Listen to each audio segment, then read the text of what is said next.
The first test of the Ashes delivered everything that it had promised. Now we are on to the round 2.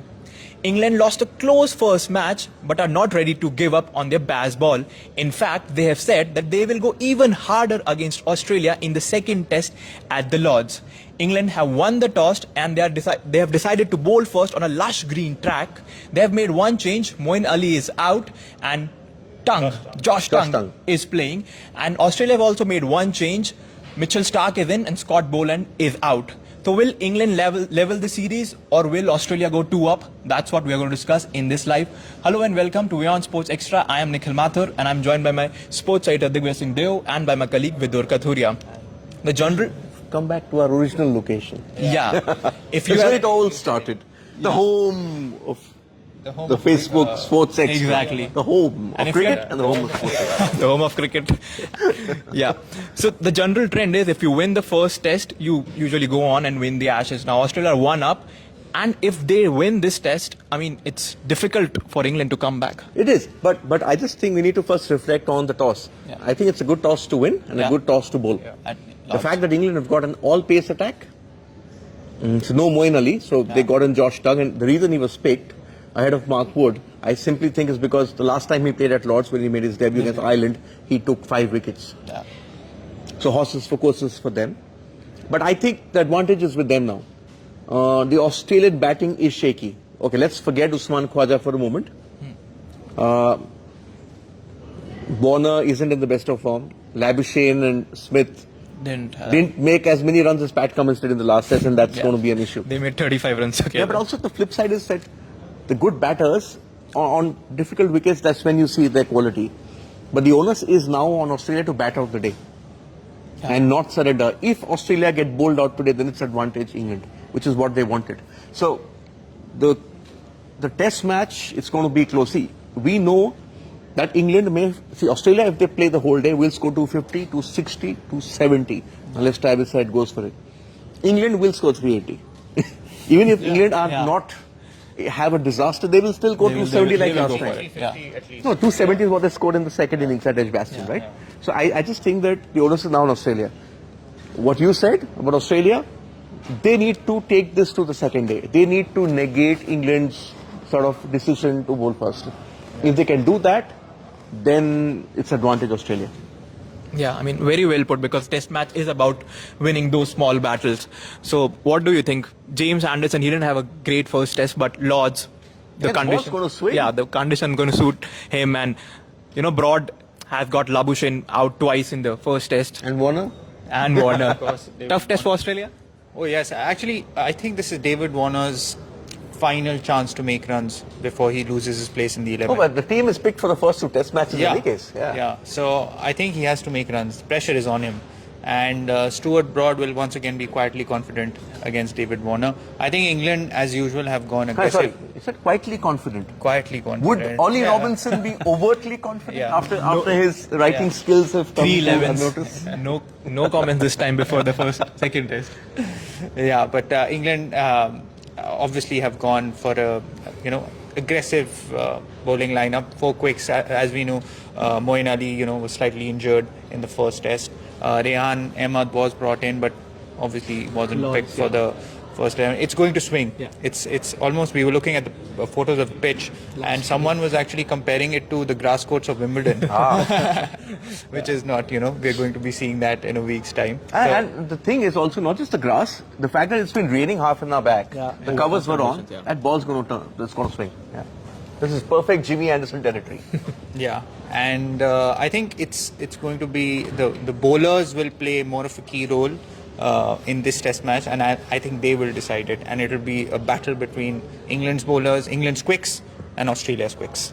But if it comes, as Vidur said, if it comes to batters versus batters, do you think Bazball approach will backfire? Because, we know the openers will go for everything, and with the swinging conditions come in. But it won't swing when they're batting. We don't know. We don't know yet. Yeah, second day, maybe. The thing with England is it could be sunny one moment. Right now, Australia going into bat. Go back to the World Test Championship final. India advantage 72 for 3. Sun came out. Travis Head exploded. So these things sort of happen. I think the larger question here is, if Australia win this test match, is the series over? I think yes. I already think that England are under pressure. They may not say it. I was listening to Ben Stokes, what he said yesterday. There's a lot of bravado which is coming from the other side. Fair enough. And they've said, we don't mind losing 5-0, but we will give it our best. Yeah. I just think that Australia have shown the approach to take out Bazball. As I mentioned last week when we spoke about this, I think England's problem is their tactical advantage, which they think is an advantage. I see it as a negative. I think that they're playing so fast that they're giving the opposition time to play the game at their own pace. So, knowing how England play and the fact that how did Bazball start off? Bazball started off with chases of 270, 300. New Zealand, India, those first 4 test matches. So the fact that they'll be chasing, there's got Bairstow.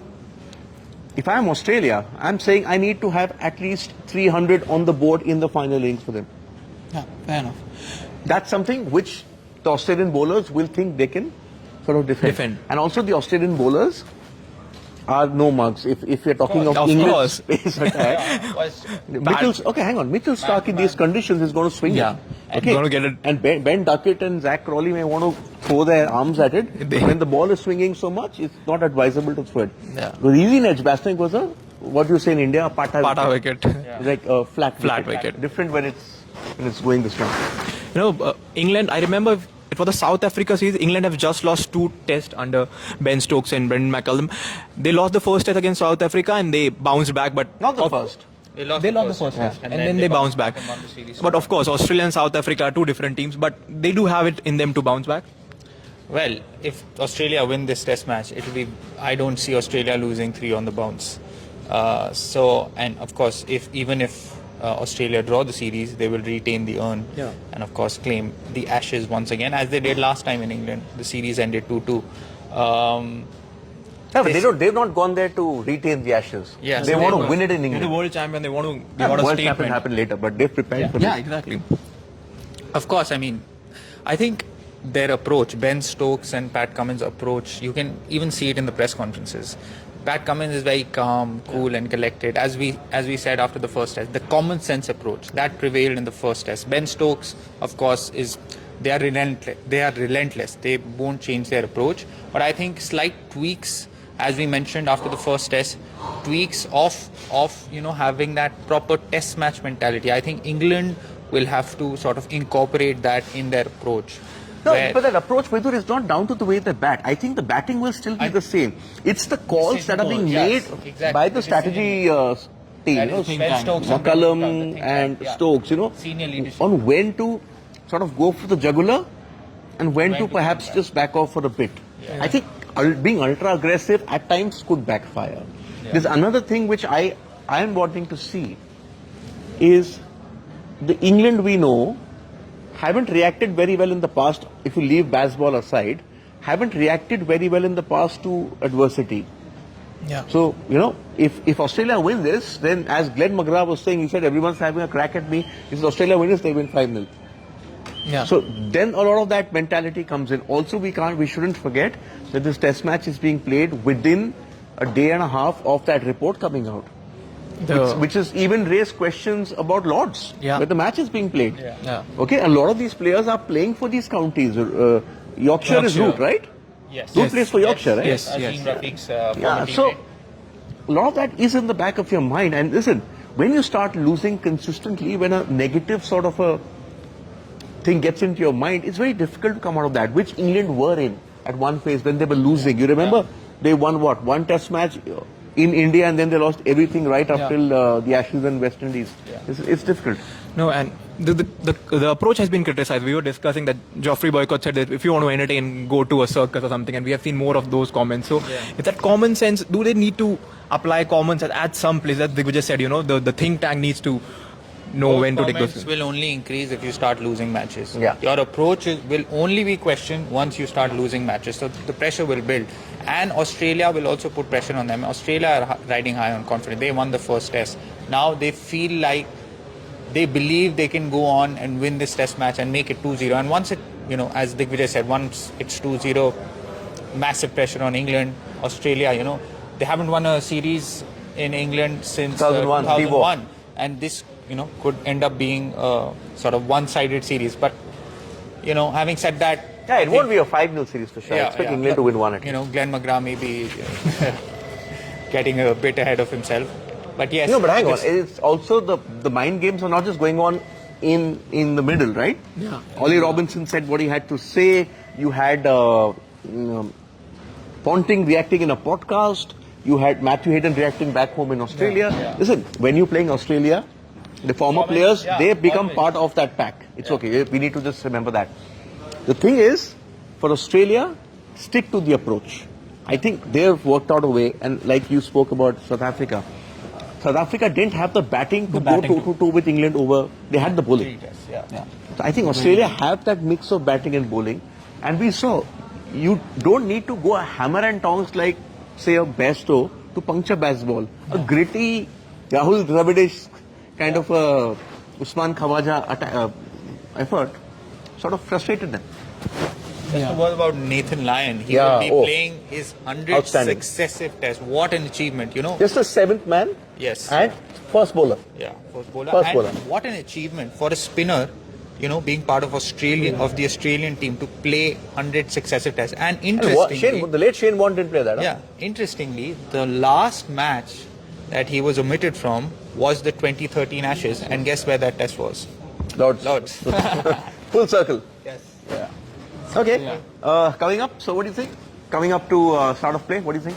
Of course, we'll reflect on that report, the racism in English cricket. I'm saying, what do you think about the game? Who's winning? Oh, prediction time. I'm saying England.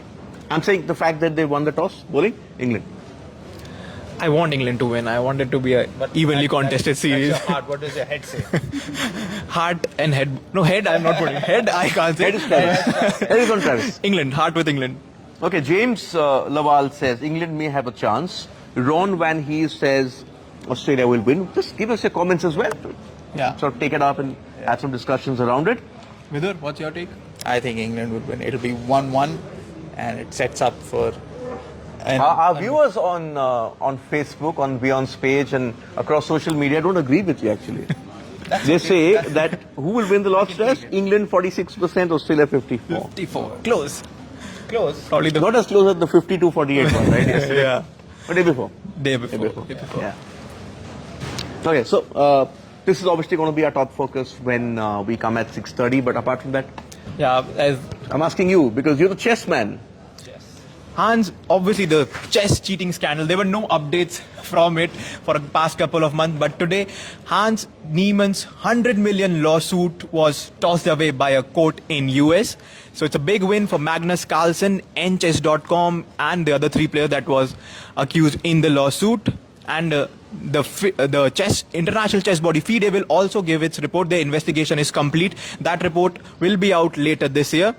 So yeah, the legal battle is over, but Niemann will go to the state courts and appeal it. I think a lot of these things which you now can't appeal. Yeah. The writing's on the wall for them. Yes. In a defamation situation. Anything else with it? We're also looking at Harry Kane and Bayern Munich. Where did that come from? That'll be quite a partnership. And Arsenal have got 150 million for Declan Rice. Lots of transfer activity, big money moves. Of course, Bayern Munich, making a statement bid and they're going to improve their offer for Harry Kane. Tottenham obviously will reject the first offer, but they have rejected the first offer. Yeah, Harry Kane has held talks with Bayern, and they are believed to be positive. So you never know. England captain could be heading in Germany to the Bundesliga, and of course, Arsenal have made almost £105 million bid. So, very aggressive bid from Arsenal. And if reports are to be believed, Manchester City will not match it. So we could actually see Rice moving to Arsenal this week. Which is where he wanted to go, which is what basically City have done is they've raised the stakes for Arsenal. They can't buy anyone else. And there are reports that Arteta actually called up Pep to bid to bid for him so that it sort of pushes Arsenal to make an improved bid. Inside, a little coup inside. Insider trading, eh? Yeah. Okay, anything else? What else are we talking about today? Tennis, obviously. Rafa Nadal, seen on a tennis court, came to cheer Feliciano Lopez, who's playing his last tournament. But Feliciano Lopez won the match. No retirement for him. Yeah, he beat Max Purcell yesterday. In fact, his childhood hero was Goran Ivanisevic, who's now seen in Djokovic's corner.